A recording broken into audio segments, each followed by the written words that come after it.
और 11 बजने वाले हैं सुबह के, यानी कि दोनों ही सदनों की कार्यवाही शुरू होने वाली है। जल्दी से आपको अपडेट दे देते हैं क्योंकि संसद के मॉनसून सत्र का आज है 10वां दिन और आज भी सदन में जोरदार हंगामे के आसार। आज लोकसभा में पेश हो सकता है दिल्ली सेवा बिल। गृह मंत्री अमित शाह दिल्ली सेवा बिल पेश करेंगे। अधिकारियों के ट्रांसफर पोस्टिंग से जुड़ा हुआ यह बिल है।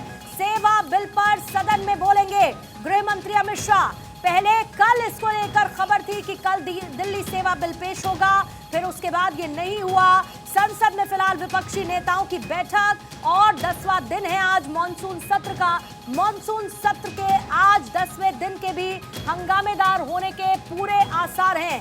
विपक्षी नेताओं ने आगे की रणनीति पर मंथन किया है और दिल्ली सेवा बिल पर हंगामे के आसार नजर आने लगे हैं। अदिति नागर हमारी पॉलिटिकल एडिटर इस पर और ज्यादा जानकारी के साथ इस वक्त जुड़ चुकी हैं। अदिति, आज दिल्ली सेवा बिल बहुत महत्वपूर्ण, विपक्षी एकजुटता का लिटमस टेस्ट, क्या तस्वीर सदन में दिखेगी? बिल्कुल, देखिए कल लगातार ये बात थी कि लोकसभा में पेश किया जाएगा दिल्ली सेवा बिल, लेकिन आज आपको बता दें कल लगातार हंगामे रहा और अमित शाह ने पेश नहीं किया। हालांकि टेबल जरूर एमओएस के द्वारा किया गया, लेकिन आपको बता दें कि आज लोकसभा में पेश किया जाएगा दिल्ली सेवा बिल। राज्यसभा में मणिपुर पर सरकार को घेरेगा विपक्ष, इसकी रणनीति बन रही है। इसके अलावा जैसे आपने बताया कि बैठक चालू है। दिल्ली सेवा विधेयक मंगलवार को लोकसभा में पेश किया जाएगा, यानी कि आज, और इस बिल को लेकर आम आदमी पार्टी पहले से ही विरोध दर्ज करा रही है। जैसा आपने कहा कि INDIA का आज पहला लिटमस टेस्ट है एकजुटता को लेकर, क्योंकि पहले कांग्रेस आम आदमी पार्टी को इस मुद्दे पर सपोर्ट नहीं कर रहा था। लेकिन इसके अलावा ऐसे में जब आज इसे लोकसभा में पेश किया जाएगा तब हंगामे के भारी आसार नजर आ रहे हैं, जिसको लेकर सरकार लगातार रणनीति बना रही है। इसके अलावा 11 बज चुके हैं और दोनों ही सदनों की कार्रवाई का इस वक्त शुरू हो चुका है। तस्वीरें इस वक्त हम दिखाएंगे, लेकिन एक और बड़ी बात यह है कि सीधे सीधे जो दिल्ली यानी कि आम आदमी पार्टी थी, अदिति, अरविंद केजरीवाल, उनकी ये शर्त थी कि वो विपक्षी गठबंधन का हिस्सा तभी होंगे जब उन्हें ये सपोर्ट मिलेगा। जिस तरीके की प्रतिक्रिया विपक्षी दलों की तरफ से सामने आई है नंबर गेम को जानने के बावजूद, लोकसभा में क्या एक बार फिर से मणिपुर वायलेंस, दिल्ली बिल, दोनों ही को लेकर हंगामा होगा? अदिति, आप जवाब दीजिएगा। देखिए, बड़ी खबर यह है कि संसद में विपक्षी नेताओं ने बैठक की है और अदिति भी अभी इसी खबर की जानकारी दे रही थी। विपक्षी नेताओं ने आगे की रणनीति पर मंथन कर लिया है और दिल्ली सेवा बिल पर हंगामे के आसार। आज लोकसभा में दिल्ली सेवा बिल शुरू होगा। लोकसभा राज्यसभा की कार्यवाही 11 बजने के साथ ही इस वक्त शुरू हो चुकी है और हंगामे के भी आसार नजर आ रहे हैं। Aditi, over to you.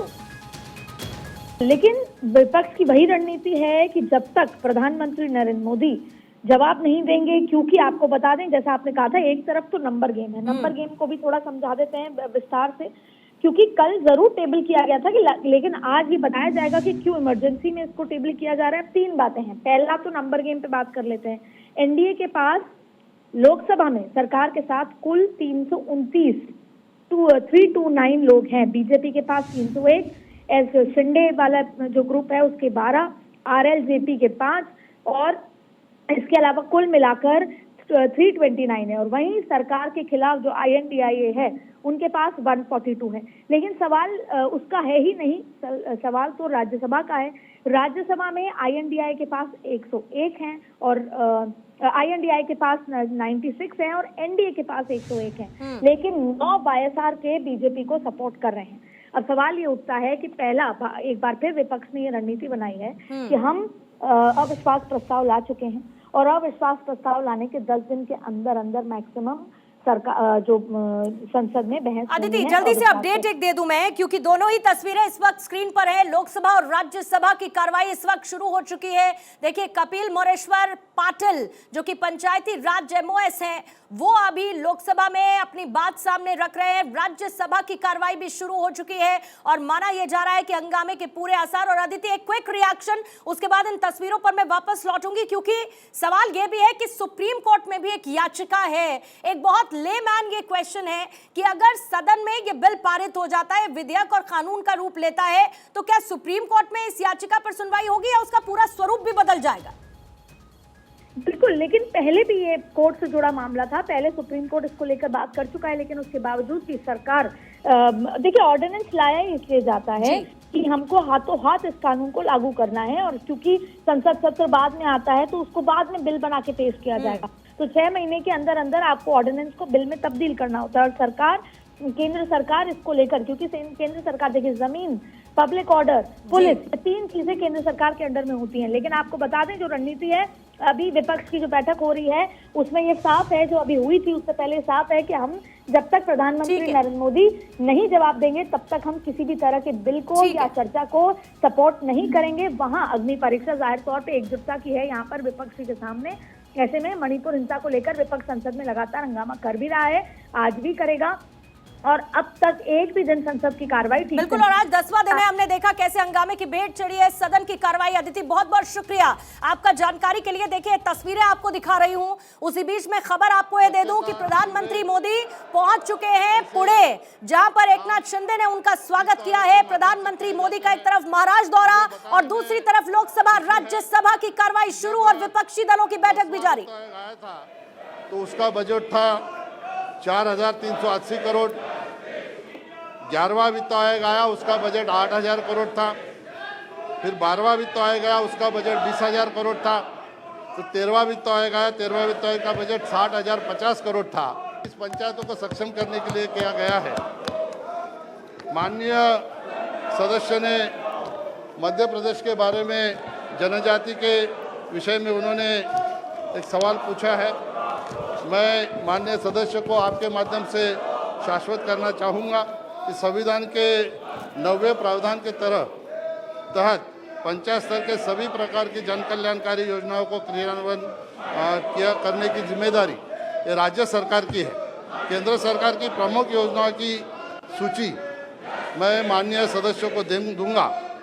हाल ही में हमारे मंत्री जी ने सभी राज्य सरकार को पत्र लिखा है, उनमें उन्हें विनती की है कि सभी ग्राम सभाओं को सक्षम करके केंद्र सरकार की जितनी भी योजना है वो गांव तक जाने के लिए जिला पंचायत के माध्यम से गांव को जागृति लाने के लिए काम करे, ताकि जनजाति समाज के लिए जो योजना है वो उन तक पहुंचाने का काम करे।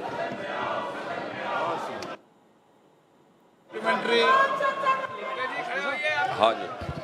हालांकि आप सुन पा रहे हैं, एक तरफ लोकसभा और राज्यसभा की जो कार्रवाई है वो आगे बढ़ रही है, लेकिन इसी बीच में नारेबाजी भी हो रही है। संसद के मॉनसून सत्र का आज 10वां दिन है। नारेबाजी के बीच एक तरफ जहां पर दिल्ली का बिल और दूसरी तरफ मणिपुर वायलेंस को लेकर चर्चा की मांग, मणिपुर मामले को लेकर नारेबाजी अब भी सदन में जारी है। और इसी हंगामे के बीच सदन की कार्यवाही आगे बढ़ती हुई मॉनसून सत्र का आज है 10वां दिन और बहुत महत्वपूर्ण इस लिहाज से क्योंकि दिल्ली अध्यादेश बिल तैयार हो चुका है, टेबल्ड है और अमित शाह इसे प्रेजेंट करेंगे। शेड्यूल ट्राइब कंपोनेंट के माध्यम से निधियों का आवंटन किया जाता है। इसमें अपने अपने मंत्रालय के माध्यम से निधियों का आवंटन होता है।